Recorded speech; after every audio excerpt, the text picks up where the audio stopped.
Welcome to పురా local. నేను మీ హేమమాలిని. కల్కి 2898 ఏడి బుజ్జి కల్కి బుజ్జి ప్రమోషన్స్ బాగానే జరిగాయి.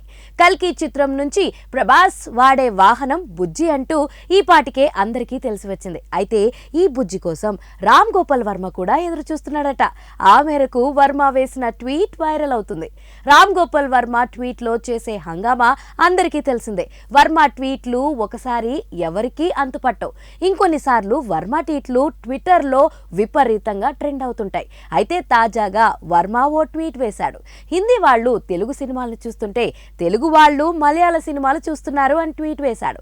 దీనికి బుజ్జి ఖాతా నుంచి ఓ ట్వీట్ వచ్చింది. నన్ను మాత్రం అందరూ చూస్తారని బుజ్జి ట్వీట్ వేసింది.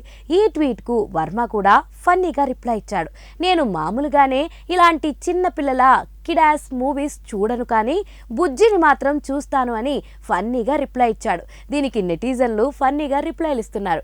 బుజ్జి అంటే అమ్మాయి కాదు, వెహికల్ అని కౌంటర్లు వేస్తున్నారు. బుజ్జి మానియా బాగానే పెరిగిందంటూ నెటిజన్లు ట్వీట్లు వేస్తున్నారు. శనివారం సాయంత్రం బుజ్జి కోసం సోషల్ మీడియాలో జరిగిన హంగామా అందరికీ తెలిసిందే. సాయంత్రం 5 గంటలకు బుజ్జిని పరిచయం చేస్తామని కల్కి యూనిట్ చెప్పింది. కానీ చివరకు ఆలస్యంగా అంటే అర్ధరాత్రి 9 గంటలకు అప్డేట్ ఇచ్చారు. కీర్తి సురేష్ వాయిస్ ఓవర్ లో బుజ్జి పాత్ర సాగుతుంది. కానీ ఆ బుజ్జి ఎలా ఉంటుంది, ఎలాంటి వాహనాన్ని తయారు చేశారు అన్నది మాత్రం క్లారిటీగా చూపించలేదు. బుజ్జిని మే 22న పరిచయం చేయబోతున్నారు.